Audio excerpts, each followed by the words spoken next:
Yes. I enjoy your show, and I've been trying to get through for quite a while. Well, we're glad you kept trying. Thank you. I have this problem. Last July, I was assaulted sexually, and ever since then, I cannot sleep. I've been having trouble sleeping. How old are you? I'm 22, going on 23.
The dreams, like I come out a winner, but every time I try to do that, I just can't get anywhere. It seems that I keep having the same dream over and over again, and I had one of those tonight, and this is why I'm up so late.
And if he happens to walk in the house, I'm paranoid. I just jump up and turn off the TV. Because he says, is that all you had to do all day? Just sit around and watch TV?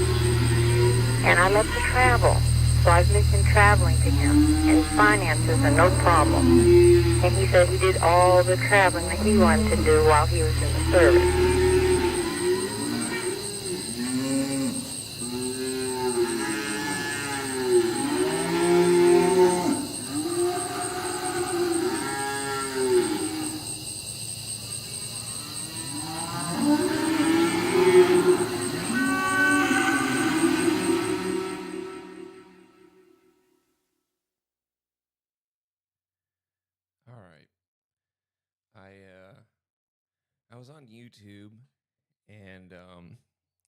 I was on YouTube, and I was looking up videos of things that I used to like doing or toys I liked playing with when I was a little kid. I was looking up at old Lego sets, and then that brought me over to Micro Machines, and then I started looking at Z-Bots, and then I was looking at War Planets. I don't know if any of that rings a bell to you guys, but man, seeing all those play sets. God damn, and fucking Mighty Max. Oh, that shit was the best. And then I started looking at like I was like, man, there's some other stuff that came later, and I was thinking about RuneScape, and I was one of the original RuneScape players like back in the old days, and I got to see a lot of stuff that it's completely changed. It's crazy to think about because it's like if you were there at the beginning and then see what it is now, it's crazy to see the evolution of almost like it's like they were it's you could think that there was like a government test program to see human nature and then test an economy and get forms and models off of it. It got that complex. But dude, I miss RuneScape. And so this one first video, it was about this player on RuneScape named Blue Rose 13X. If you played RuneScape back in the day, you know exactly who this was, and it brings up some fond memories. And I'll stop and interject in this video a little bit of some stuff that I remember. And I did watch this already through, but I didn't watch the second one. And it's just, I can't believe there's like millions and millions of people playing this game when I was like just alone on the server by myself, and just the crazy stuff that like is not there anymore, and just all the little memories and how innocent it was and what it turned into is absolutely mind-blowing. So this is a video on a player named Blue Rose 13X on RuneScape Classic. The first year of RuneScape's history, there was one player who controlled all of the best gear and weapons in the game, Blue Rose 13X. She was RuneScape's first celebrity, and her name was constantly surrounded in controversy. This is the never-before-told story of the rise and fall of her cartel. Blue Rose started playing RuneScape almost immediately after the game launched in January of 2001. Nobody knows an exact date, but funnily enough, we do know that she was exactly the 1,242nd player to make an account. Pretty much immediately, I was actually looking at a list before I played this of all of the original players on RuneScape, and man, it makes you feel old. I remember some of the people on there. So like this game, originally it was like, no, this wasn't actually a girl, a woman. And then she kind of disappeared. You'll see later on. But this was like one of the originators of like, need a girlfriend, or like people pretending to be girls to get items and stuff like that. But like the original game, there was no like information. There was not really any maps or anything like that. And this was early internet. So like sometimes I would just create a player and I would get lost in the forest. And, cause I just made a new player because I didn't know where the fuck I was. There was no maps of this game. You couldn't really carry a lot of items. Making money, and then like there was either you could choose to be either player versus player, or you could make it so that you're not player versus player, but you couldn't attack other people. And so if you did player versus player, every single place you went, even if you were buying items in the shop, I think it was, you could get attacked and like just lose everything that you had. And it wasn't quite as hard as a game named Tibia. I only played Tibia a little bit, but that game, holy shit, that's one of the hardest games, like a grinding game, I think I've ever seen. I can't believe there's people that still play that. I might watch a video on that another time because that's a whole fucking lore in itself.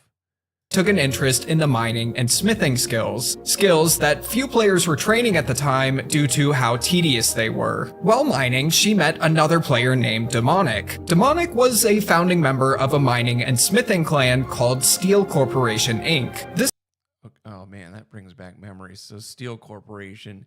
So back in the day, on video games, like you would have these clans, and you would help each other out. And RuneScape, it was pretty important to have friends in a clan, because then you could go out and collect items together, or help train and help your buddy and trade stuff, because it was like it was everybody for themselves. It's kind of like DayZ, but with like Dungeons and Dragons almost. clan had also founded one of the game's first ever and soon to be most popular fan sites, Tip.it. Demonic was impressed by Blue's account, asked her to join, and she agreed. This was a really good choice, because it wasn't long until Blue would become the best smith in the game. By March, she was level 60 smithing, which would place her at rank 1 on the high scores. This was a really big deal for reasons we'll get into in a little bit, but first, how did she get to rank 1 so quick? I think I was friends with Hitman X at one point. I don't remember exactly, but I that name sounds familiar.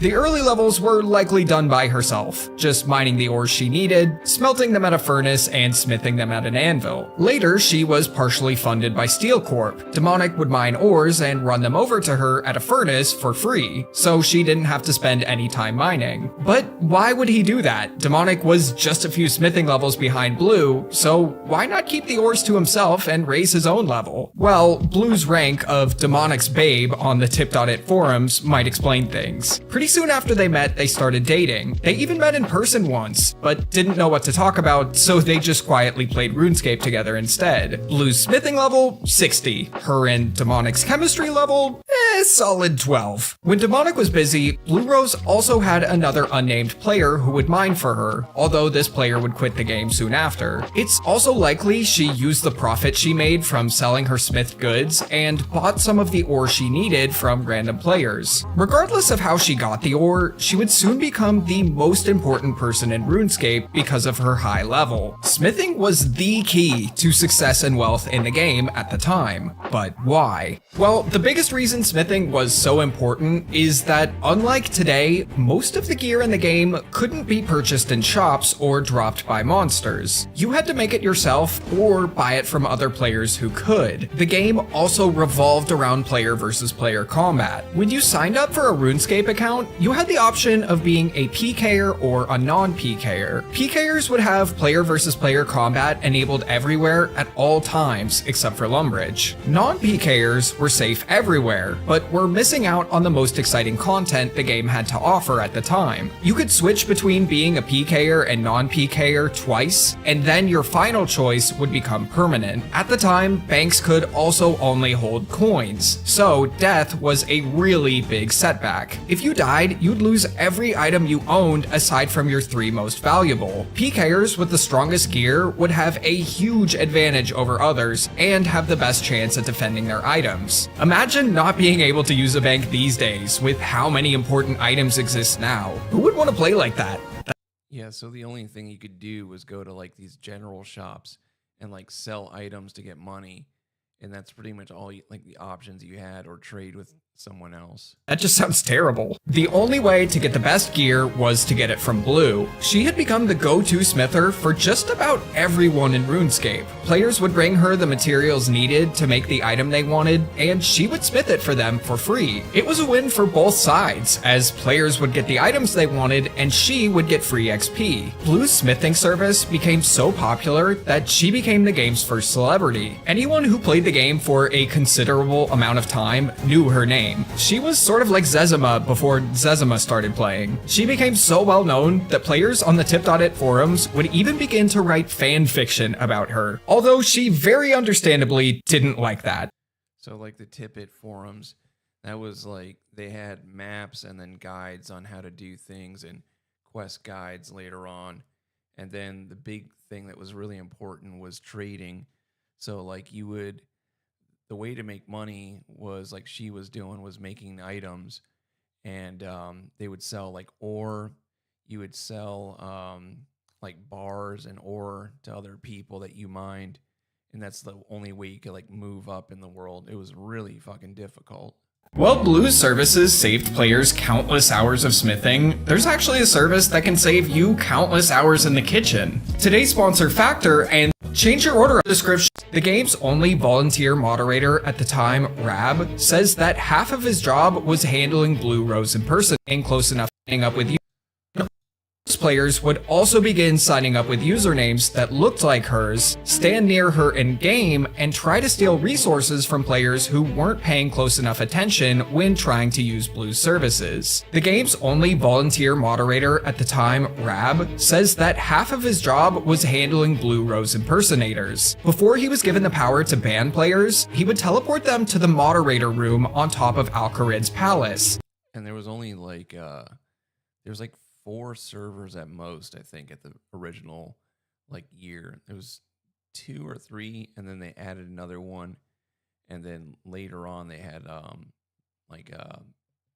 you could pay to play, where you bought a RuneScape account subscription, and you got a member service or a server. An area that he could interrogate them in and they couldn't teleport out of. A big reason that Rab would step down from being a moderator later in 2001 was because of how much of a hassle it was banning all of these impersonators himself. The game had more fake roses than a dollar store the day before Mother's Day. In May of 2001, Jagex would do a big and much needed rework to the smithing skill. So you know how today you need 99 smithing to make a rune plate body, and people think that's a little steep of a requirement? Well, prior to this rework, you needed 99 smithing to make a steel plate body. The levels needed to make things were just all over the place. Yeah, so like making steel plate bodies, like that was a dream, was to get a steel plate body, and like to get to that amount of experience with, because I think 99 is 13 million experience, and back then making like 1 bar gave you like 10 or 20 XP. So it was just an insane try to like get to that level. You only needed 55 smithing to make a mithril dagger, but a steel kite shield needed 84. It was really weird. So on May 8th, Jagex would rework everything's level requirements to the same ones we have today. This would inadvertently be doing Blue Rose a big favor. Tons of items had their smithing level requirements lowered, so she would unlock the ability to make gear that she previously couldn't. As Blue smithed more and more powerful items and the game's player base grew, her popularity would grow with it. She would gain a lot of fans who would mine ore for her for free every so often to help her increase her smithing level. Although some weren't doing it just out of kindness, as you'll see in a moment. When she unlocked the ability to smith adamant square shields, she was absolutely hounded by players who wanted one as soon as possible. She was receiving constant messages about them and struggled to keep up with the demand. She posted on the Tip.it forums that for a while, playing was hellish due to the sheer volume of people. Some of her fans who had given her free items in the past would also now try to call in favors to skip the line and get new items first. Here's a rant Blue posted to the forums about a player who had helped her out in the past. This player got mad when Blue wouldn't promise him what would soon be the game's first ever adamant hatchet. She didn't name who the player was specifically, but this player would out themselves by commenting that So like just having a slight advantage in this game, because he had like amount of thousands of trees or rocks that you had to mine was like a huge advantage, and being able to be friends with that lady like set you way above everything. And when you're an 8-year-old or a 12-year-old kid that's playing that game and it's like your entire life, it means everything. That's being a bit bitchy, ain't it? This player, who went by the name Sausage Dog, would make a new thread the next day called Apologies. I can't spell. Videos about 2001 RuneScape are quickly becoming my favorite to make because half of the forum posts I read while researching are just kids yelling at each other over pixels with forum signatures like Bin Laden will meet his maker soon and George Bush quotes. In late June of 2001, Blue would reach 81 smithing. If she drank a dwarven stout, which would temporarily raise her smithing level by 1, she could now make adamant kite shields. But when players began asking her to make them, she told them all no. For the first time ever, she would be smithing this item for Demonic and her friends only. But why? Well, she probably didn't want to repeat the hellish mess of making adamant square shields for free. But it's actually a bit more complicated than that. Prior to Blue reaching the level for adamant kite shields, someone had discovered a duplication glitch that allowed them to flood the market with adamant square shields and other items that only Blue could make. This really annoyed her, so she vowed to only give these new shields to her friends. Duping is one of the biggest issues that's ever come to this game, because it, like, believe it or not, these stupid ass pixels became worth thousands and thousands and thousands of dollars. Like, people, it built empires of like giant markets. There's an entire economy dedicated to this fucking stupid game that she knew she could trust. That way, if another duplication glitch occurred, they wouldn't flood the market. She even kept track of the exact count of adamant kite shields and who she gave them to. If you ask me, this was just an excuse, and she really just didn't want to have to spend weeks making shields for thousands of screaming middle schoolers. This was the true start of her monopoly. What was then the best shield in the game could be made by her and her alone, and only the most privileged and connected players in the game could get one. So that green armor right there, I don't think they got into it, but like that's the adamant armor, and it became a really like status thing to be able to have that that plate body later on. Pressing the like button on this video, however, is free for anyone. This exclusivity only made people want these shields even more. She'd get tons of messages from players offering her just about anything to get one. So, the same day that she said she would only be selling these new shields to her friends, she would make another post auctioning off just one. The initial bid was for 700 of any type of rune, as long as they weren't the basic elemental ones that could be bought from shops. This might not sound like much, but this is an extremely high ask. Obtaining non-elemental runes in Classic was incredibly tough. I actually have an entire video devoted to Classic's rune shortage. If you want to watch that one, I will link it again at the end of the video. The bidding on Blue's auction thread got up to 1,500 runes before the backup copy of the thread I have ends, but it likely sold for much higher. Yeah, I totally forgot about this too, that there was like people would be auctioning items. The reason I think so is because a little over 2 weeks later, another shield would get auctioned off, where bids climbed to 900,000 GP before, again, the backup cuts off. This might not sound that crazy, but you have to remember that 1, this is an adamant kite shield, an item that sells for about 6,000 gold today, and 2, 900,000 gold was much, much, much harder to obtain back then than today.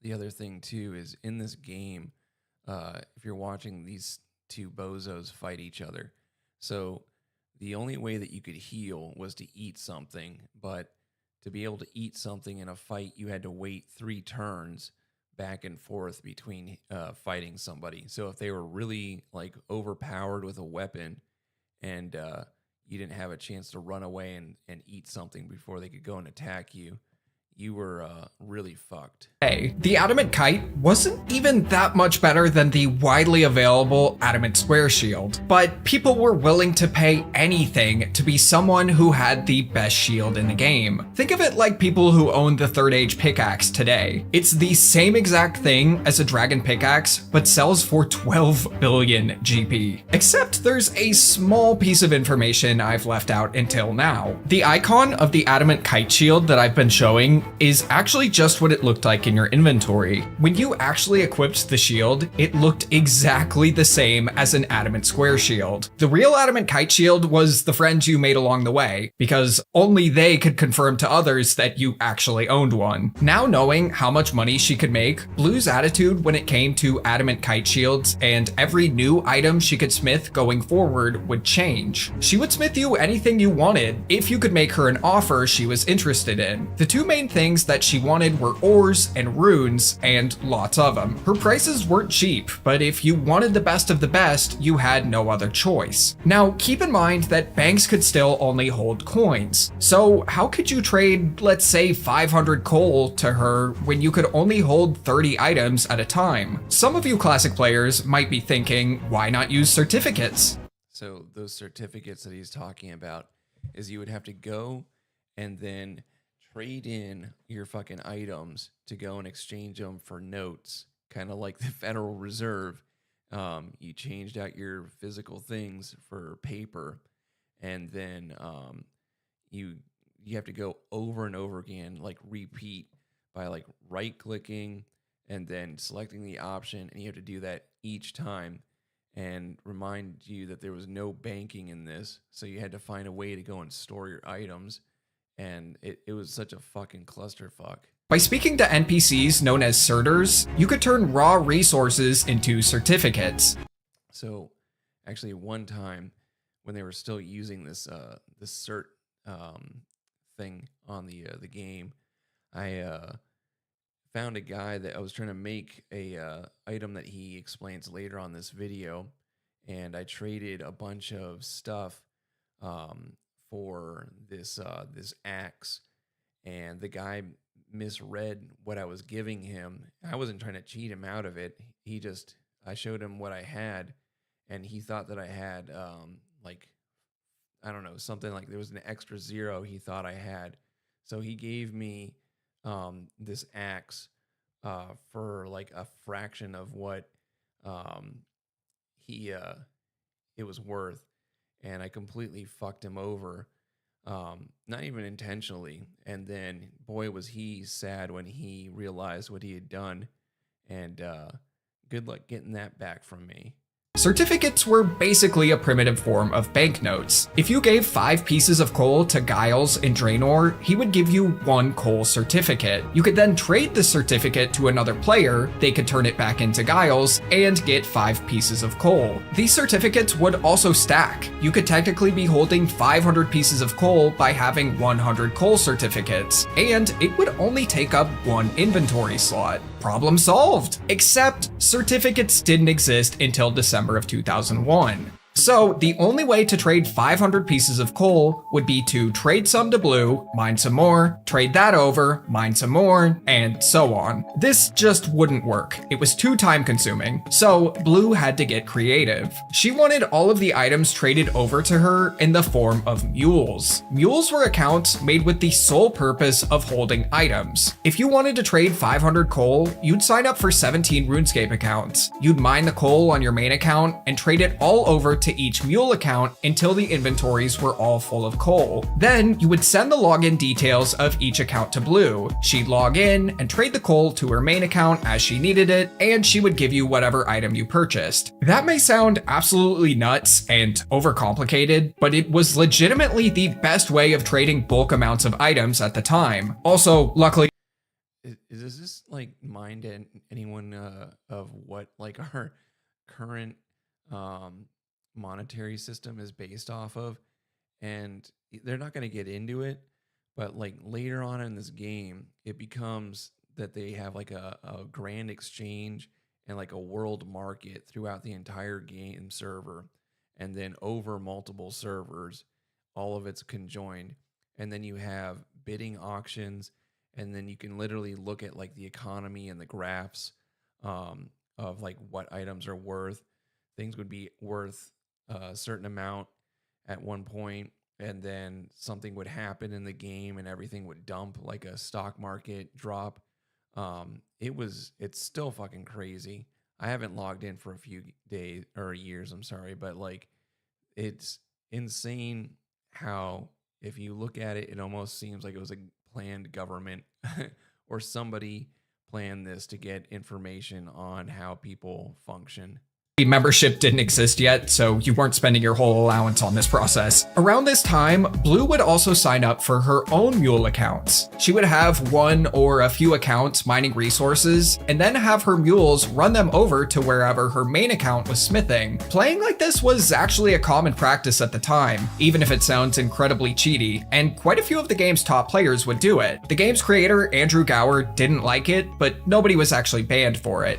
In late July of 2001, Blue would reach level 83 smithing, meaning with a boost, she could now make the adamant two-handed sword. This item had existed since the launch of the game. So the reason that these two-handed swords were so important is because, as I explained before, you were in fighting, you were waiting like turns, almost kind of like a what's that Final Fantasy game, but you would go back and forth 3 times. And then you could go and eat or change, like run away from the fight or whatever.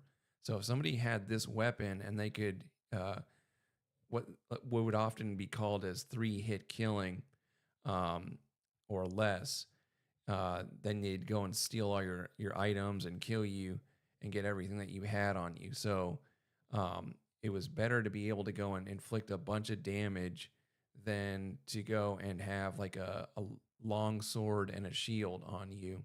It was better to have a two-hand weapon. Back in January, but there was no way to obtain one until now. This was also the best weapon in the game, so players would be absolutely scrambling to try and get their hands on one. High-level players would be willing to pay anything to get one, and as usual, Blue's friends and supporters would get theirs for free. But then, something unexpected happened. Approximately a day or two after Blue accomplished this, Jagex would release Rune Knight items into the game for the first time ever. The Rune Long So this Rune Knight items, this you would have to be able to get access to the Heroes Guild, I believe it was. Yeah, the Heroes Guild. And this was before members came out. And so what you would do is everybody had to go in and try to purchase one of these.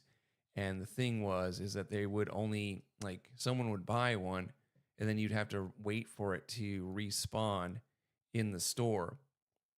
And so you've got like hundreds of people waiting at that clerk to go and just keep clicking and clicking and clicking to click buy. And that's if you even had the money to afford these things. So having like this rune chainmail or the long sword or the short sword or the rune legs or the mace was like a big deal. Just not even just having the requirements to wear them, but being able to like get a hold of them. Sword, rune short sword, rune mace, rune chain body, rune skirt, and rune plate legs could now be purchased from the Champions Guild rune shop, and you could get the rune medium helm as a drop from lesser demons. Not only was the rune longsword better than the adamant two-hander, all you needed was 32,000 GP, not hundreds of hours of smithing, or the patience to sign up for dozens of RuneScape accounts. Plus, since it only needed one hand, you could do stuff with your other hand, like wear a shield with it for extra defense. I can only imagine the disappointment. So that long sword that they just showed, that Rune Knight long sword, had the same stats approximately as that previous like downgrade, which was adamant armor and weapons. And so that two-handed sword that was adamant had the same stats as the one-handed Rune Knight sword, so that like completely threw off the entire economy. Blue felt when she saw this. This might seem like some cruel joke played by Jagex against Blue, but Rune Knight had been in the works for a while. It had been shown off by Jagex staff in-game to players multiple times, and was even going to be purple at first. Perhaps they changed the color to blue in honor of Blue Rose. I have nothing to actually back that up, I just think it would be cool. Now, even if Blue Rose had the smithing level to make these newly released items, she couldn't. Rune Knight rocks actually didn't exist yet, so it was impossible to smith any of them. But this day wasn't entirely. So that's a picture of the mining guild that they released later on that you could go and have, like, because the other thing that was really stupid on this game that made it really fucking difficult is that there's only, so each one of these rocks only has one ore. So once you mine it, then you have to wait for it to refresh. So you would want to stand by a bunch of different rocks and mine one and then hit the other one and hit the other one. But you were competing with other people that were mining too. And so just acquiring the ore to make these stupid weapons and armor was a whole like giant ordeal. A loss for Blue and her empire, Jagex had also updated banks to be able to hold items. This would make managing resources and trading much easier. No more need for complicated mules. Except Blue hated it. She felt the bank was too slow and preferred to use mules instead. She had begun smithing in much more remote areas far away from other players to avoid attention, something that she could only accomplish with mules. But I mean, nothing was stopping her from just continuing to use mules instead of the bank, right? Well, Andrew had actually told the player base that when item banks were released, mules would no longer be allowed. I don't think anyone who continued to use mules after this update ever actually got banned, but being such a high-profile player, Blue couldn't take this risk. Blue's empire would take another huge hit in the following weeks. She would announce on the tip.it forums that she would now be smithing any adamant item that players wanted for free. All they would have to do is bring her the adamant bars or the ore plus the runes needed to cast Superheat item, a spell that turns ores into bars. Yeah, so then you could go, instead of having to go walk up to the furnace, you could go and just stay in the bank if you were rich and superheat items into to bars without the need for a furnace. Her reason for this change is because some community members had grown tired of Blue's monopoly and wanted to do something about it. They had decided to begin funding a few smithers who were close to her level, in exchange for getting free adamant gear when they could make it. If Blue didn't begin offering free adamant, it's possible these smithers would soon pass her in level, and they had, in her words, a whole army of players mining for them. Blue could no longer make the best gear in the game, and had lost her main way of making money. Regardless, she continued smithing as she didn't want to lose her rank 1 spot. On August 13th, 2001, Jagex would release the Wilderness, a huge stretch of land on the northern part of the map where PKing was enabled every. That was a huge fucking change. Like that changed where, remember when I said at the beginning of this video that you could either choose to be a player versus player person, a player killer, or somebody that doesn't fight against players, but then you don't get to like possibly win fights and get other people's items that were really rare. So like they sequestered most of the town into just being safe areas, and then everything north past this one spot on the map, everything was what's called the Wilderness. And that was a scary place because as you got further in the level, like, so at the very beginning of the Wilderness, like you could attack people within 3 levels of you. And then each like increment you went further in, it added a level of people that could attack you. So if you wanted to be a real low level and go scouting around in there and grabbing items or doing stuff, like let's say you weren't good at combat, but you were like good at like mining ore, and you wanted to be like safe mining ore in the privacy of like getting to rare rocks and stuff, you had to be on the lookout for somebody that could easily take you out with 1 or 2 hits. Everywhere. They would remove the PKer and non-PKer system and make everywhere a safe zone aside from the Wilderness. The Wilderness was a very important update for Blue because inside it were the first ever runite rocks, a large variety of new rune weapons and armor that had never. So that item down there in the bottom left is called the runite two-handed sword, and that became a huge game changer because again that became now the most powerful item in the game.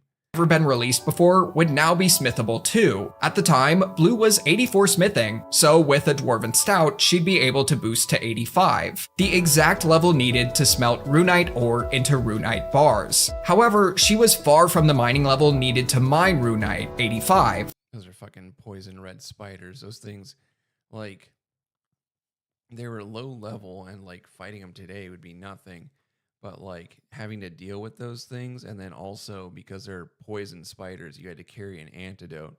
So if you got bit by one, even if you killed it, you could end up taking like 3 damage every seconds until you died, which was a big problem if you're just trying to be out there without any armor on, because like wearing your expensive items to go and be able to fight these creatures, and then also trying to keep ores on you is very dangerous. But she planned ahead for this and had made friends with most of the highest level miners in the game, who, when the Wilderness released, were just days away from hitting 85 mining. Some would give her the ores for free, others would give her some in exchange for a smithed item, and she would also use her now massive bank to buy some. The finished products would sell for way more than the cost of the ore, except for rune Fullhelms, because along with the Wilderness, Jagex also quietly introduced greater demons, which could drop them. She was now making money again thanks to Rune, but as her levels continued to rise, so did the amount of controversy surrounding her monopoly. Blue Rose's reputation was, and had been, in a really weird spot for a while. I dug through hundreds of forum posts while researching for this video, and on multiple occasions, she was called both the nicest person in this game, while others called her the worst. Everyone had their own reasons for believing which was true, but it mainly seems to boil down to if she would give them the item they wanted. A clan named the Holy Order even hated her so much that they would place a 1 million GP bounty on her head. Anyone who killed her in the Wilderness and could prove it would receive the prize.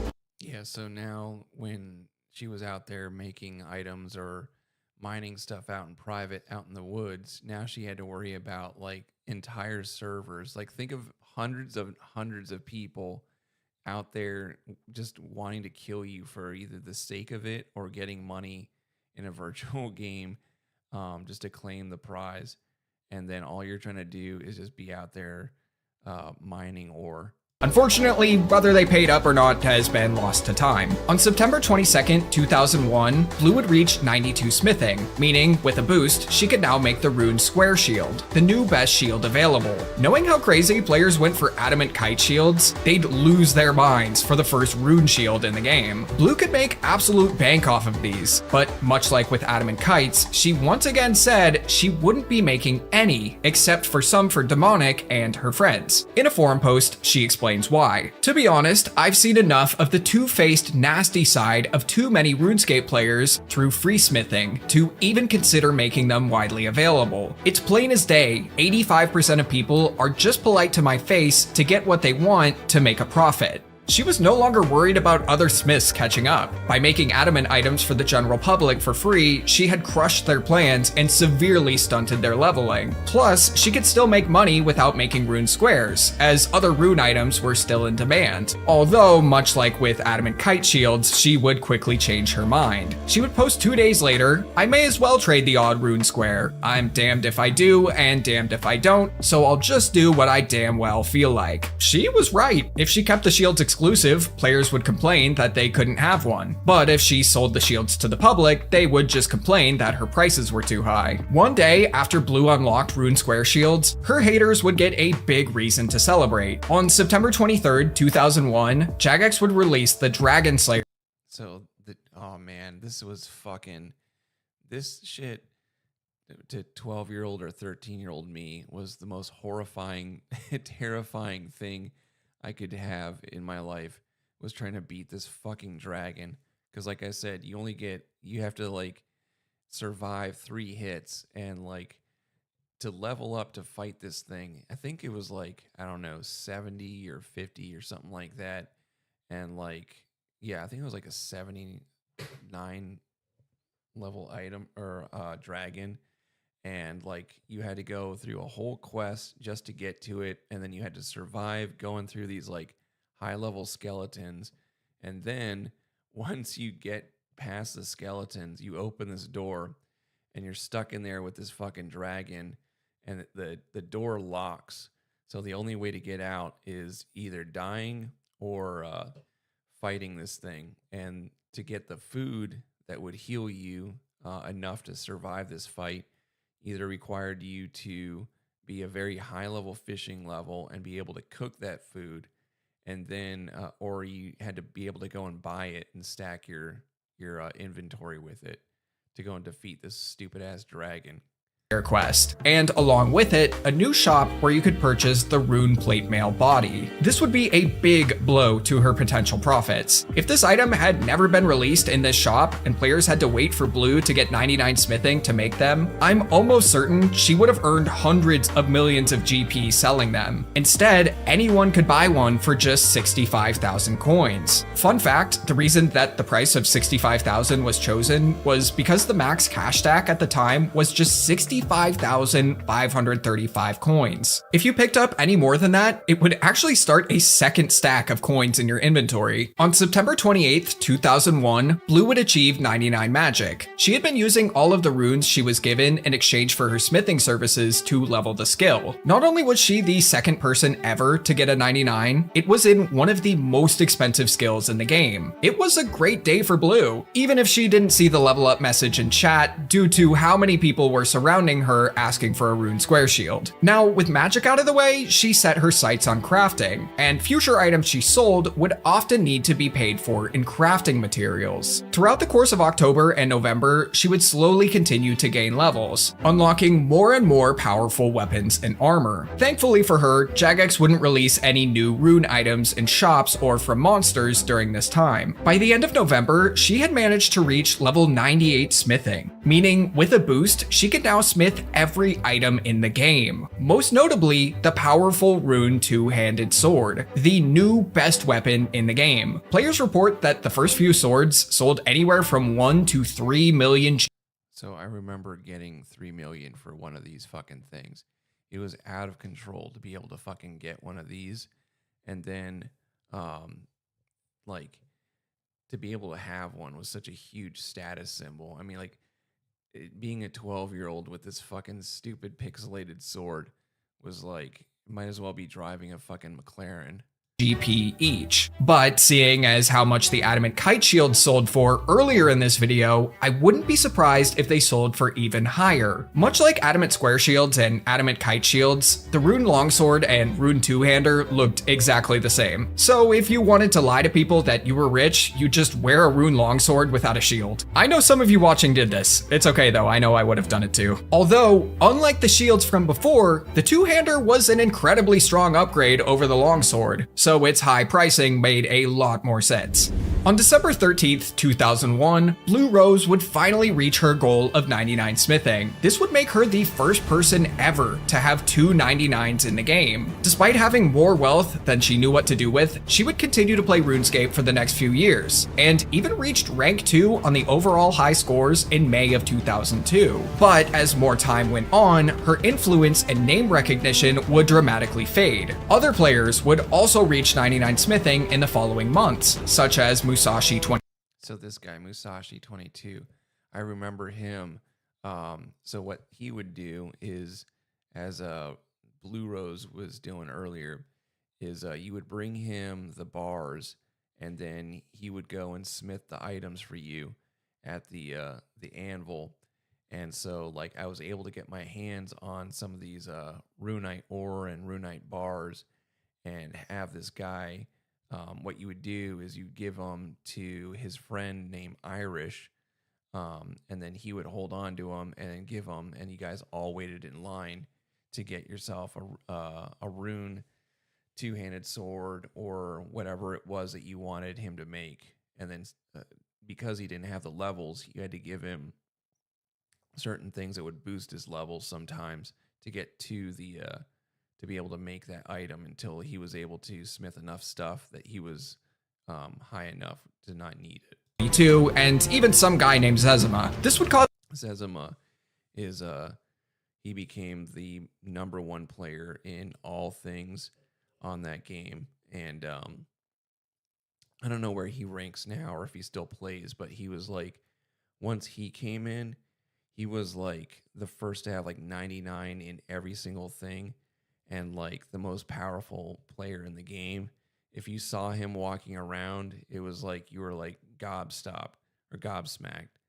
You know, it was fucking crazy. The Rune two-hander to dramatically fall in price and signal the end of Blue's monopoly and the death of her best moneymaker. The new best gear in the game, Dragon, would have pieces released throughout 2002 and 2003, but none of them could be made through smithing. They were all either obtained from monsters or shops. The only exception to this was the Dragon Square Shield. One half of it was purchasable through the Legends Guild shop, and the other as a rare drop from some monsters. The two halves could then be combined on an anvil, which would only require level 60 smithing. So you want to make an adamant dagger? Yeah, you'll need 70 smithing for that. Best shield in the game? Ah, yeah, man, 60's good. It almost makes the pre-smithing rework level requirements seem reasonable. When RuneScape 2 launched in early 2004, Blue would continue playing the game, but she quit soon after. So RuneScape 2 was when the graphics got like an upgrade to look like this. It's not known exactly why she quit, but it was objectively a very different game from Classic, and she was wealthy enough to do whatever she wanted, maybe even too wealthy. There's no credible sources on what her bank value really was at the time, but the number 3 to 4 billion gets thrown around a lot. Having 3 to 4 billion back then, to have like 1 million GP in that game, I think. So it was really tricky to be able to like buy RuneScape Gold for like real money, and like most of the people that are playing this, like you're a kid, so you don't really have a job. So like trying to get this stuff, like you would try to buy it off of eBay, and I think like 1 million gold at some time was 20 million or $20. So like having 3 to 4 billion dollars times, you know, whatever that is in millions times 20 is fucking ridiculous to have that in real world money. Napkin math, assuming she had 4 billion, that's more than enough to buy the best gear in the game, every rare item, and still have, I don't know, 3.5 billion left over. Fast forwarding a decade, she would briefly return in 2015, but under a different display name, and would quit again soon after. Since then, she's largely vanished from the internet, and nobody from the RuneScape Classic community seems to have any contact with her. So no one is really sure what she's up to these days, and it's even believed that her original account was hacked, so her massive coffers are now gone. But her legacy and impact on this game's history is something that will never be forgotten. Remember that video I mentioned about RuneScape Classic's rune shortage? Check that out on the right, and thanks for watching. Yeah, so as he touched on at the end of that, those little hats, they became a huge thing, and that could have changed my life if I had them still. So the next video I'm going to play is about those items. This paper crown is completely useless, but costs 6,000 US dollars and was 42,000 a few years ago. This is the story of RuneScape's party hats and how they went from holiday trash to the most coveted items in the game. Our story starts in October of 2001. RuneScape's co-founders and Jagex owners, the Gower brothers, wanted to do something special to celebrate Halloween. They decided that on October 31st, they would scatter pumpkins all across the game world. Andrew Gower could also be found in Falador dropping pumpkins at random during this time. Players who found them could pick them up, trade them with their friends, and even eat them. Most players chose to eat the pumpkins as they would heal 14 hit points, 2 more than lobsters, which were fairly expensive. Which was a stupid thing to do later on in your life. At the time. However, many players ignored the pumpkins, dropped them a few days after Halloween, or just slowly ate all of them. With bank space limited to just 48 items, few players bothered to hold on to any. Both the players and the Gowers had no idea that pumpkins would one day be worth $140 each. Pumpkins were RuneScape's first ever limited time. So like each one of these servers had, you know, they would drop in big clusters in like a section all at once in like all over the map. So just think about each one of these stupid little pumpkins is now worth $140 today, real world. And here I am and the rest of these dumbasses eating most of them. I don't know what happened to my one. I think I might have like, I left one on one of my accounts and I don't know what happened to it. drop. After October 31st, pumpkins would never be spawned again. So, as RuneScape took off in popularity, there And that was the other thing, is there was only a few servers, so being able to get logged in onto the server, sometimes you wouldn't be able to get in and acquire some of these items. price would seemingly go nowhere but up. But for now, they were virtually worthless, even considered junk by some. Regardless, players were happy with the event. It was a fun, festive way to celebrate Halloween in RuneScape. So, for Christmas, Jagex decided to do another limited time drop. On Christmas Eve, when players logged in, they'd be greeted with rainbow flashing text that said Merry Christmas, and all around them on the floor were a new item called Christmas crackers. These things became, this haunts me to my core today, knowing what this shit is worth, and just the amount of them that I had on me, and that like we were all just like getting rid of them and destroying them, and just like not even fucking considering. We had no idea what these things would be worth later on in life. Players who picked them up could use them on another Think Bitcoin, like think being in on Bitcoin. player to crack them open. One player would receive a random item, while the other would receive a party hat, which they would promptly throw in the garbage. At the time, party hats were worthless junk. You really wanted to be the player that got the random item out of the cracker, because it could be anything from coal to the valuable rune plate body. Party hats provide no benefit to your character. Is that better? Sorry. So these hats, they weren't worth anything. I think they're literally worth 1 GP in the game, and they were everywhere. So no one really knew, what they were going to be worth later on. I had kept like one or several of each one of them, and then my fucking parents didn't like me playing video games, so they still weren't worth anything. Well, they were worth maybe just a little bit, and so I just got rid of them because they were like locking me out of the computer room because they didn't want me playing video games, which is such an asshole thing to do considering what these are worth now today. When worn, and again, with bank space being so limited, nobody wanted to waste 6 slots on silly paper hats. As you know, those players would be making a huge mistake, but they wouldn't know it for a while. Sort of like how you don't know about Watcher of Realms, a next event. Stories, and 300 orgs where you'll droid and they would drop east, continue the droid and iOS, and experience the Way of the Samurai. The Christmas event was another success, and the Gower brothers wanted to continue the trend of dropping limited time items on holidays. On March 31st, 2002, they would drop Easter eggs to celebrate, well, the 2-year anniversary of The Matrix, of course. This time, more players held on to them than previous drops because the bank could now hold 96 items. Turn this thing down? All right, I'll turn it down a little bit. You sure? Because doesn't seem like other people are having issues. Okay, let me... All right.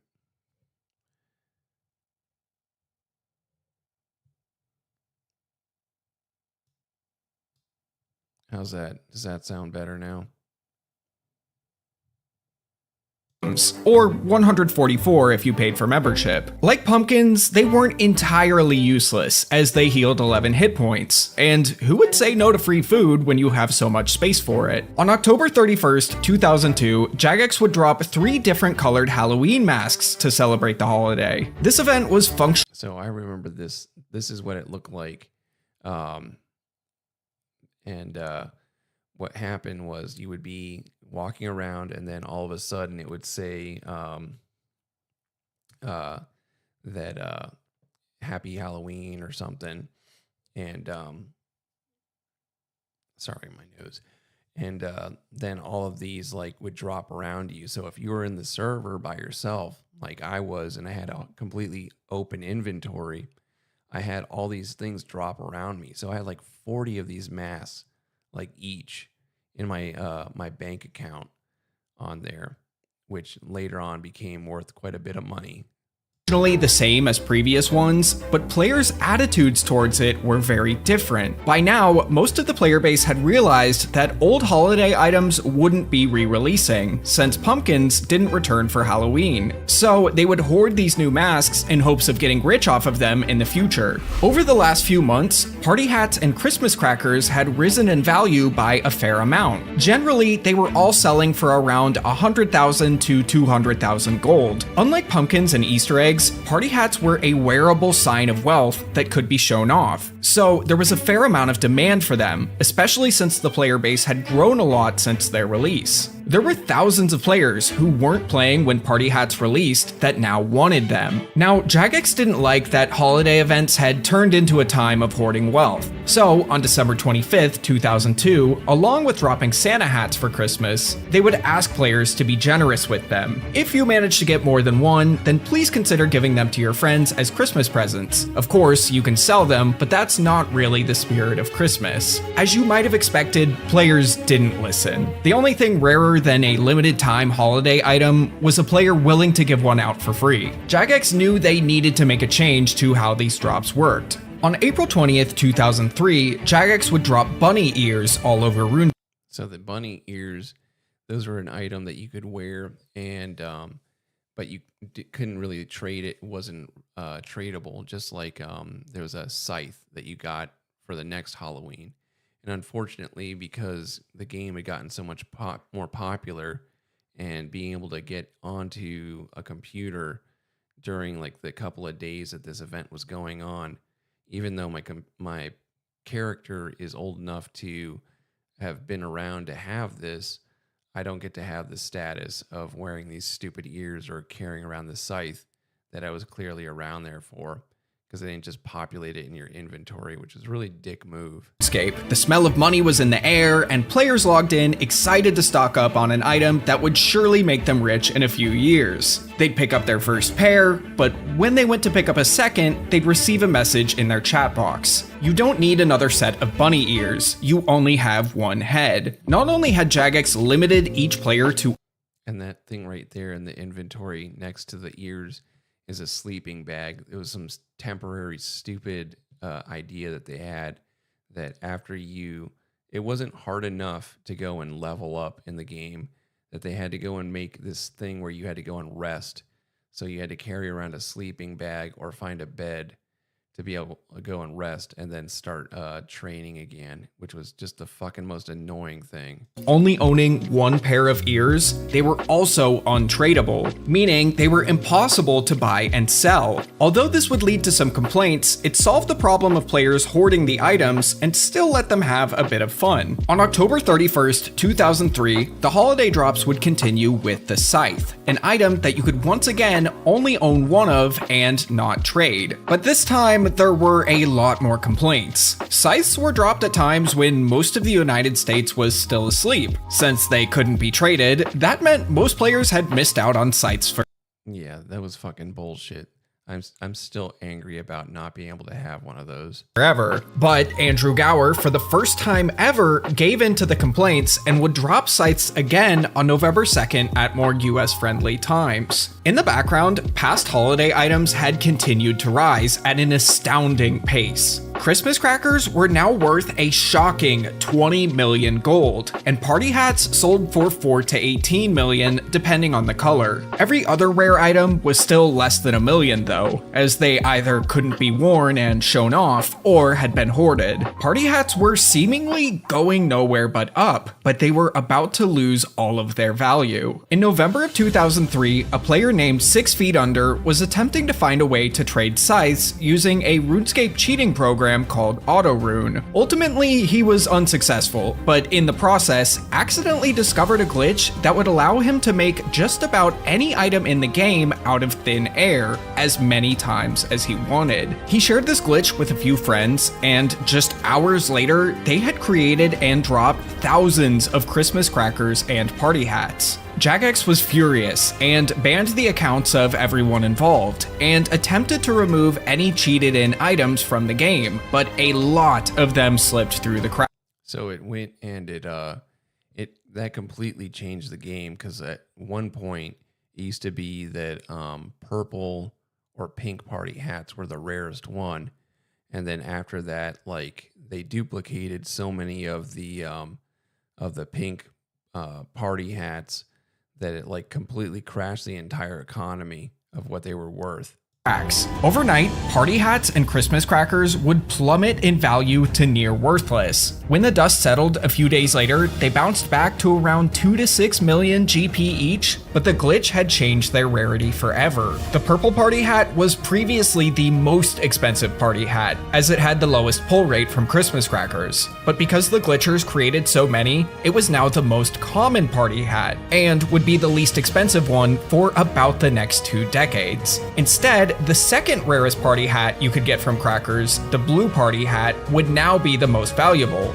So that blue party hat became a huge thing in the rest of the game, because later on, this giant economy of trading real world money for items in this game got monopolized by this one guy named R2 Pleasant, who was like one of the original gold salesmen of the RuneScape game. And he was famous for wearing a blue party hat and then like brown wizard's robes.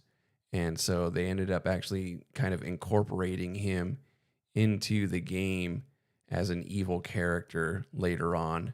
This is the party hat I'll be putting my main focus on the rest of the video, as I think its price is the most interesting. Other rare items were largely unaffected by this glitch, as glitchers really only went for the most valuable items. However, Andrew's festive mood had been soured, likely due to the duplication glitch and all the complaints Jagex would get every time they would do a holiday drop. On December 22nd, 2003, he announced that there wasn't going to be a drop on Christmas that year. Instead, the team would focus their efforts on the soon-to-be-released RuneScape 2. In the background, party hats would slowly begin to rise again. Most of them recovered to their pre-glitch values by March of 2004, but would crash again when RuneScape 2 launched. The game had tons of new content to do, much of which required gold, so players had less of an interest in useless collectibles. But by the fall of 2004, they would begin climbing in price again. This is when a group of merchants would band together to try and influence prices to climb even higher. Merchants are basically players who would buy an item at a lower price from a player and sell it to someone else. So this is when it started getting like really fucking crazy, is you started having people that like their entire thing of playing the game was just them trading items and becoming wealthy, and becoming wealthy in real life, and then starting up basically like Chinese gold farms. It turned into such a giant thing. I mean, it was crazy that I used to be on this game with just a few people, and like none of this was there, to now there's sweatshops and in China, and there was like a big thing in South America and Venezuela of gold farms. Like the only jobs that people were getting was to be able to go and play RuneScape and sell gold when you were living in Venezuela. And so one of the things that people would do that would really it would kind of be a dick move is, but you would have these Venezuelans or these Chinese people gold farming in like the wilderness, killing green dragons or different things. And so they would be kind of AFK or not have a bunch of stuff on them to like protect themselves. So they would have like all these items on them and be an easy kill. So if you wanted to be a dick and make some money, you could go and kill these people that are from third world countries trying to like earn a living to eat, and just steal all their shit at a higher price. Merchants, well, good merchants, were and still are some of the wealthiest players in the game. By buying up a ton of party hats and a bit of social engineering, they were able to increase the price of each party hat by a few million gold. It wasn't a huge success, but proved that market manipulation like this was possible and would lead to more attempts in the future. By December of 2004, the prices of Christmas crackers and most party hats would finally recover to their pre-glitch value. values, but this was short-lived. They would all crash again due to something merchants nicknamed the trust drop. After their first successful merge, they had continued to manipulate the market and believed that prices fell because they had manipulated it too much. Rares had become too valuable and would spend the next few months declining to correct. On the bright side, Jagex would begin giving out holiday items again, but this time they were not only untradeable, but they would be available for 2 weeks instead of 1 day. That way, if you were stuck at family gatherings or church all day on Christmas, you wouldn't miss out. In mid-2005, the price of rare items would absolutely explode upwards. In just 1 month, the Christmas cracker jumped in price from 25 million gold to 85 million, while the blue party hat would jump from 30 to 75. Players attributed this huge jump to a few things. First was the recent release of the Barrows minigame. Barrows introduced 24 new pieces of armor into the game, all of which were going for incredibly high prices the first few weeks. So this is something that like kind of amateur people could go and make some money and kind of start being a merchant as well. And so like you would have these armors from or weapon sets from the Barrows characters, which are like these undead warriors that you'd go and fight, and you would collect them and hopefully they would drop. And then you would go and you would get to go and sell them in the market. And if you were a kid, you could maybe make some real world money out of this instead of having to go and get a real job. Perhaps the players who got lucky early on traded in their loot for a party hat. Slayer had also been released earlier in 2005, and players were now reaching the later levels, which would unlock new monsters with valuable drops. So this thing right here, these are abyssal demons, and they were dropping whips. So that became another item that was like trading. So what you could do is get enough GP to buy items, and then what I would do and what a lot of other people would do is like you would buy an item. Let's say the whip was worth 10 million GP. And so like you traded what was the equivalent of that, and then you'd sell it for like, you know, maybe 10,500,000 or 10,100,000. You just skim a little bit and then buy another one for a little bit, because you'd have all these people competing in the town square to try to sell their items. And so things would go up and down quite quickly. Let's say if somebody had a bunch of them, they could just crash that little micro economy. And so you could really like, it was fucking intense just trying to be like a fucking stock trader in a goddamn video game. All at the same time, merchants were also trying to manipulate the price of party hats again. However, I think the most important factor is actually inflation. Just like real life, RuneScape's economy also has inflation. The price of 1 million gold in 2003 on underground markets was around $8 to $10, and by 2005 had lowered to about $5 to $7. More people were playing the game than ever, and as a result, gold was entering the game much faster than previous years.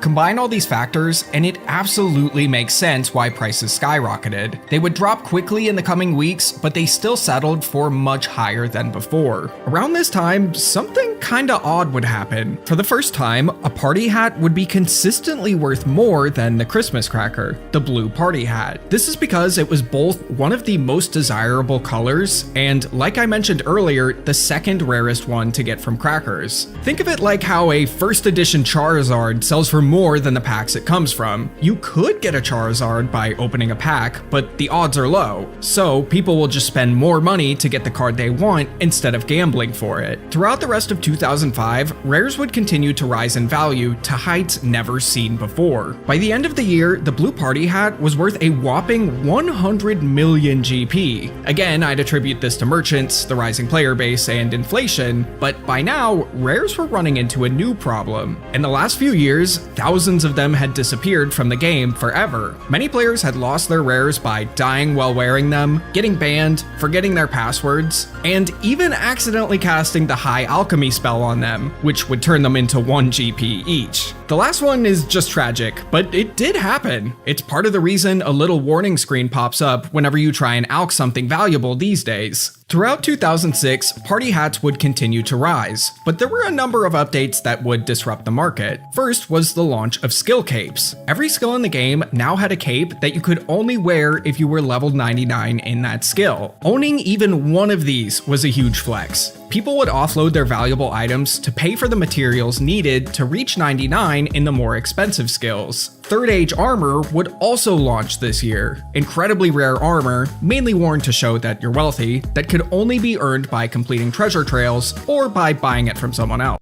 So treasure trails were like these, you would get these, what he's holding in his hand are like clues. And so like you would have like a level 1, a level 2, or level 3. And the level 3, actually there was a level 4, I think. And then like there was a lot more requirements, and basically it was a scavenger hunt throughout the game.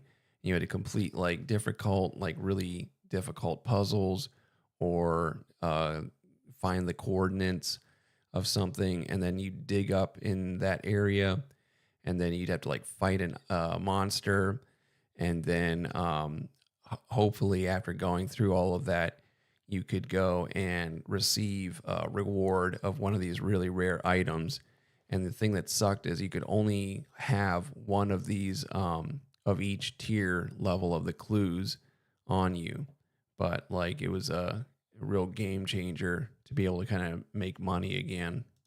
Both of these updates would cause rares to be a little bumpy in 2006, but nothing could truly stop their rise. By the end of 2007, the minimum price you would be paying for a party hat was 150 million GP for a purple, but the blue party hat was a jaw-dropping 430 million. They would all continue to rise through 2007, and by November of that year, blues were now 550 million gold. But a few updates no one saw coming were about to destroy the party hat market.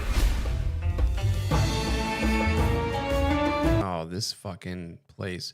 So now they introduced this dueling arena.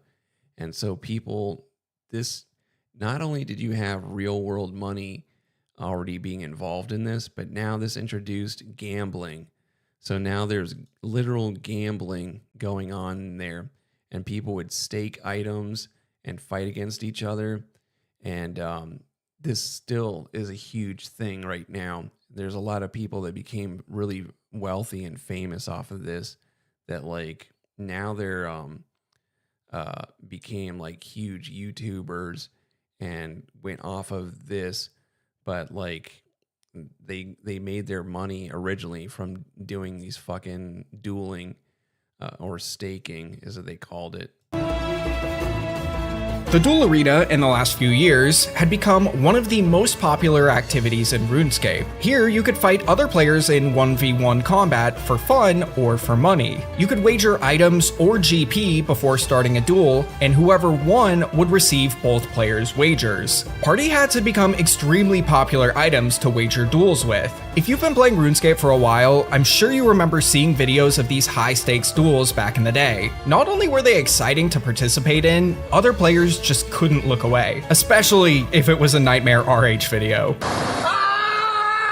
Now, the duel arena was also a big source of real-world trading. Many of the biggest duel arena users were buying gold using real money to gamble here. Buying gold is explicitly against the game rules, and Jagex had been trying to stop players from doing it for a while. Many of the websites players bought gold from were stealing players' credit cards, buying membership on a bunch of accounts using those stolen credit cards, and then botting on those accounts to generate more gold that they could then sell. When a player realized their card was stolen, they'd call the credit card company and get their money back. This meant there were a lot of chargebacks coming from Jagex's site, and credit card companies weren't happy about it. If Jagex didn't fix it, even though it wasn't even really their fault, credit card companies would stop working with them. So Jagex would need to make some big changes to prevent real-world trading. The first step was on November 20th, 2007. Jagex would adjust the duel arena to have a cap on how much you could win. Players were now limited to a maximum gain of 3,000 GP every 15 minutes.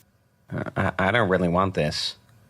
At best, you could win 12,000 GP an hour at the duel arena. Seeing as how much of a key part rares played in the duel arena, they would decline in the following days. But this update wasn't enough to curb real-world trading, so the following week, Jagex would take another drastic measure. On the 26th of November, the Grand Exchange was released, a trading system where you could buy and sell just about every tradable item in the game. Previously, all trades were done player to player. This new system was more convenient, limited the ability for players to manipulate prices, and reduced scamming by a lot. Most players loved this update, but Jagex would upset them just a week later when trade restrictions were put in place to try and further curb.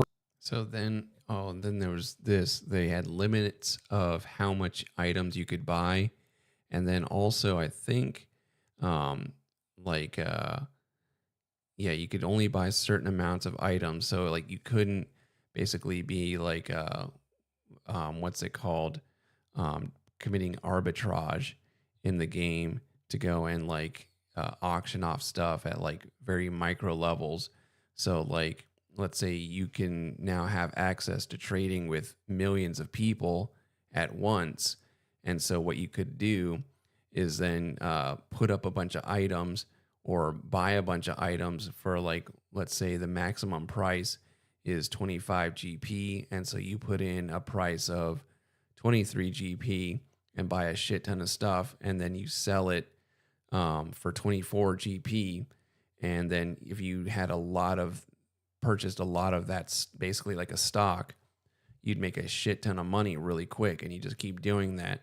Real-world trading. These restrictions made it impossible to trade any item of value unless the player you were trading with also traded you an item of equal or similar value. These values were decided by the Grand Exchange prices of items that Jagex had set when it launched. This was really annoying. You could no longer give your friends gifts or borrow a buddy's gear for a Slayer task, but at least now you could buy a party hat on the Grand Exchange without fear of getting merged or scammed, right?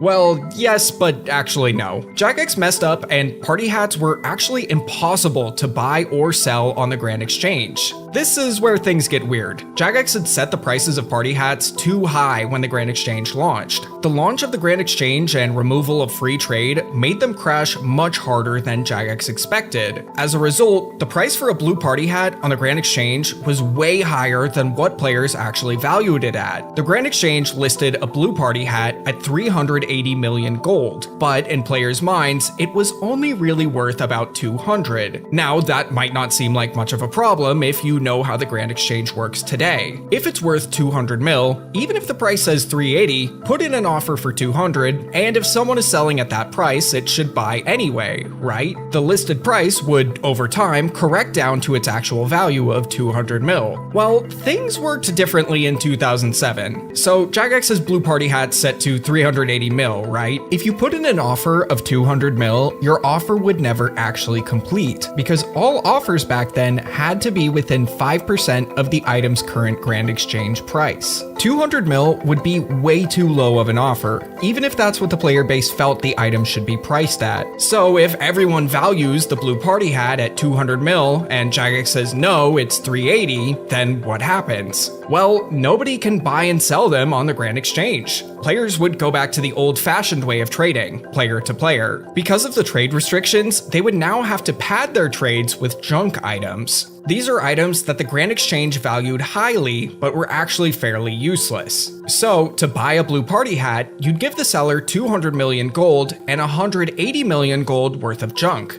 This is like so fucking insane that you had to go and do all this shit.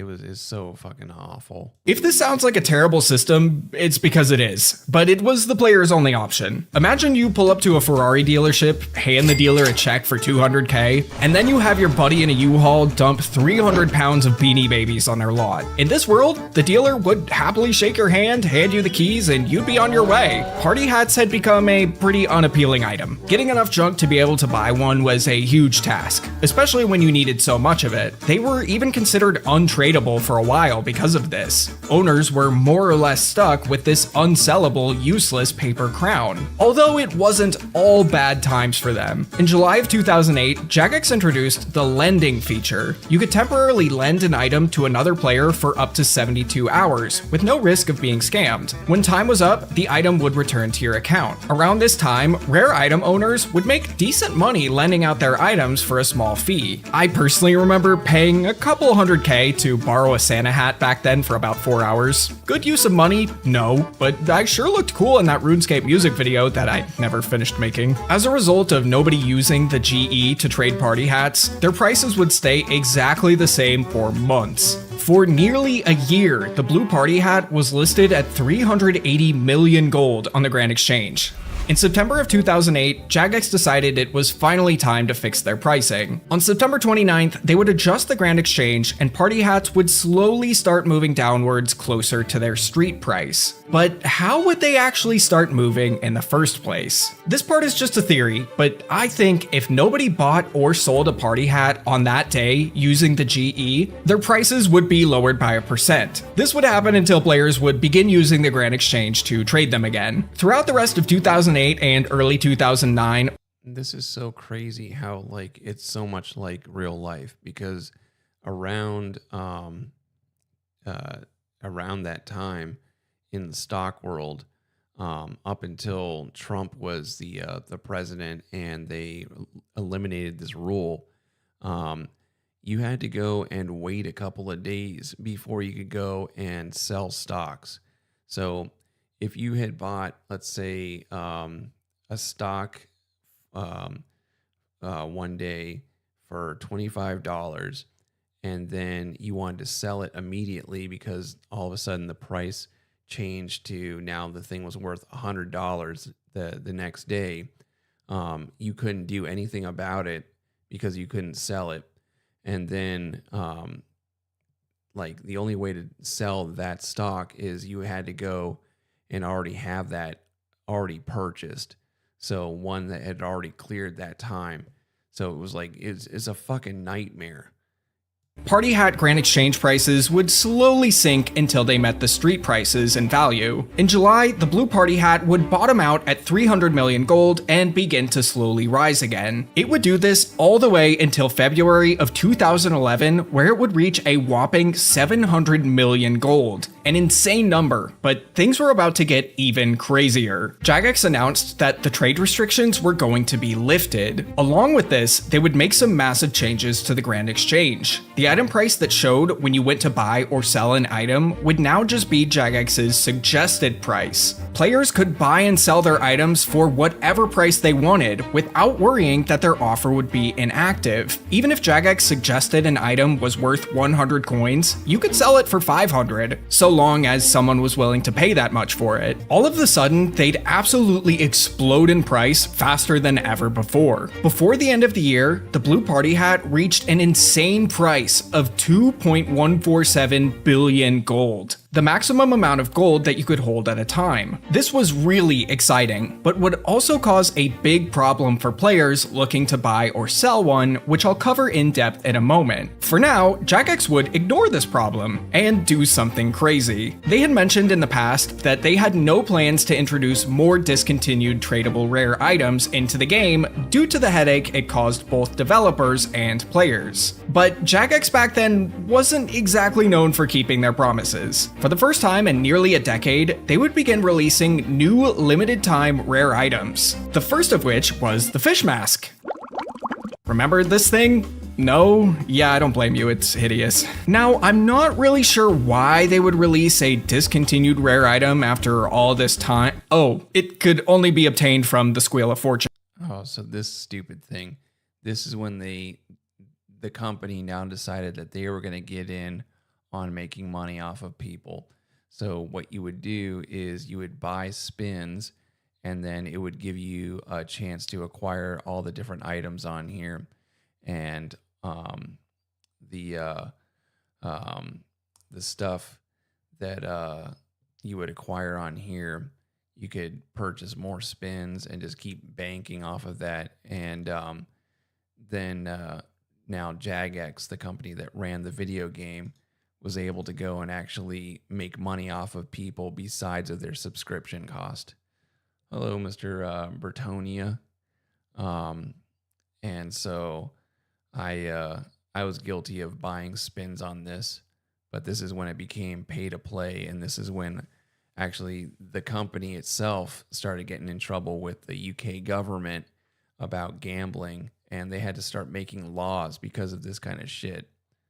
Their new microtransaction-based minigame. They would also release the Black Santa hat in 2013, maybe to try and lure people back to the game after a certain update, but it was too late. Most players who loved the now very nostalgic holiday items were on the newly released old-school RuneScape, where these items were basically worthless. So if you're somebody who's only played old-school RuneScape and never played the original RuneScape, and you're like, why is he making a big deal about these? They're worth like 3K. That's why. If you want to know why they're so worthless and old school, I'll link the video I made about that at the end. Now, why was the blue party hat reaching max cash such an issue?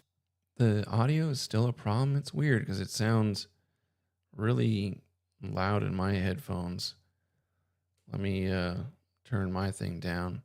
I turned up my my audio on my mic a little bit more. I just don't want to blast you guys, but let's see if that sounds better.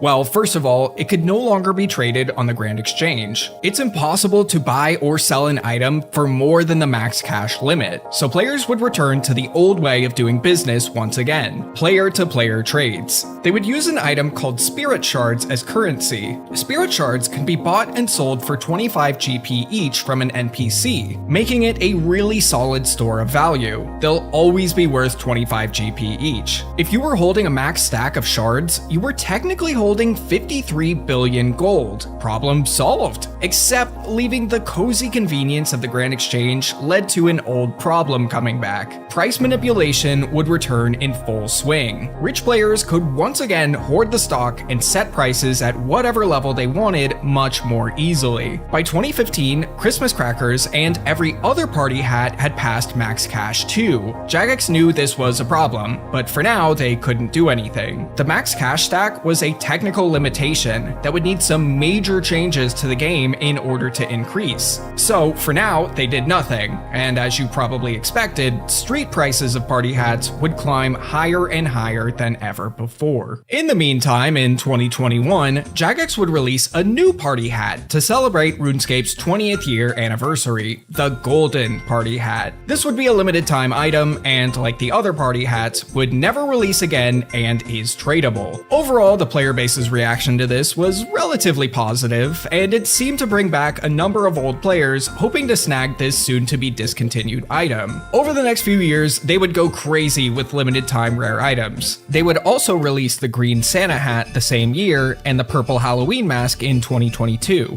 Although, unlike the golden party hat, Jagex has mentioned that the green Santa could return at a later date and made no mention of if the purple Halloween mask was.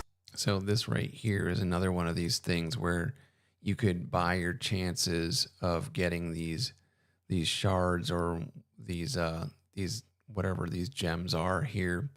And so they probably made so much fucking money after that. And like obviously once they start making money off that, it turns into other people making money off of it.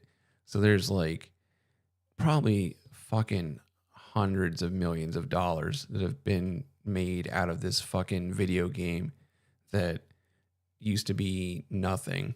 Discontinued or not. I'm not going to start tracking the prices of these in this video because it's really the same story for all of them. They would start out at really high prices and then crash significantly because, well, none of them are really all that rare right now. And honestly, with how many people are hoarding them, they might never be. Now, as for the original holiday items, around this time, the Christmas cracker would take back its rank 1 spot and surpass the blue party hat. If I had to guess, this happened because there are so few that are left unopened opened. But both of these items had become so valuable that they couldn't be bought with spirit shards alone anymore. So lower valued rares would become another type of currency. You would use the rares to buy the rares. Prices had gotten so high that for the average player, no matter how hard they grinded or how many bosses they killed, they would never be able to afford a party hat. Jagex realized this, and on a live stream about the game's economy, said that party hats had really just become a mercher's playground. They were right. Earlier that year, merchants were shortly able to manipulate the blue party hat street price to 302.5 billion gold. Let's say you wanted to buy one using real money without getting banned. In 2013, Jagex introduced bonds, items which you could buy with real money and then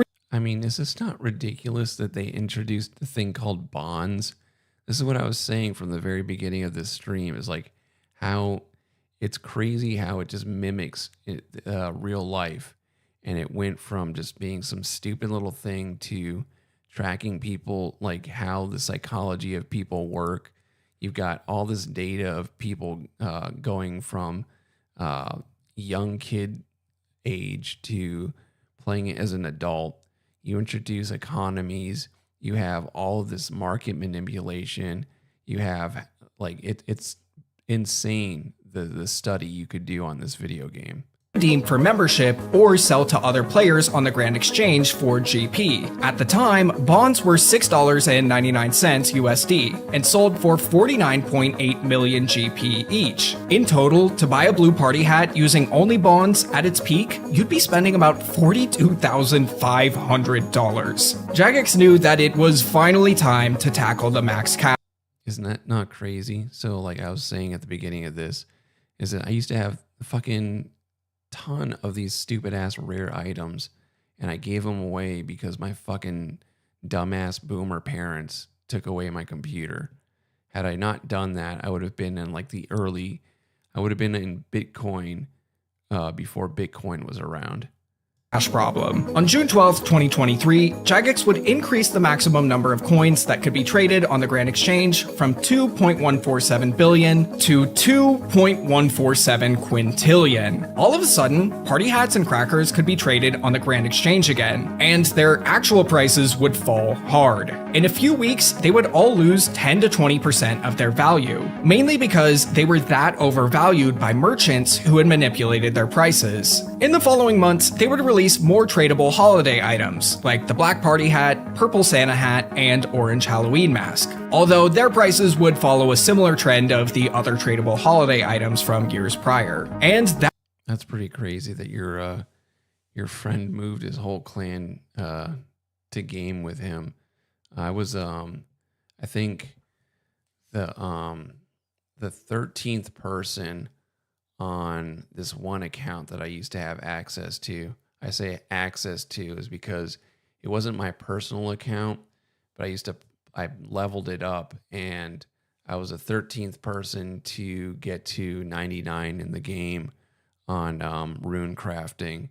And I held like a bunch of high levels on my personal accounts. That's where we are today. As it stands, the blue party hat is worth a whopping 85 billion gold, or $6,000 in today's bond prices, and is in good company with the other original party hats. Although prices have stagnated a bit since being able to be traded on the Grand Exchange again, they'll seemingly go nowhere but up long term, as long as RuneScape 3 has players who want them, and inflation continues. Check out the video on the right to find out how old school's party hats went from expensive coveted items to basically worthless. Thanks for watching. All right. Well, it's 4:10 in the morning for me, so I'm probably going to go ahead and wrap this up. Sorry you guys got in a little bit late. I know that people have been telling me that notifications haven't been working for my videos. Obviously, I mean, it makes sense. It's not great, but it makes sense that YouTube is definitely shadow banning me pretty hard for not just the things that I say, but then also like when I do things with Jared on here as well.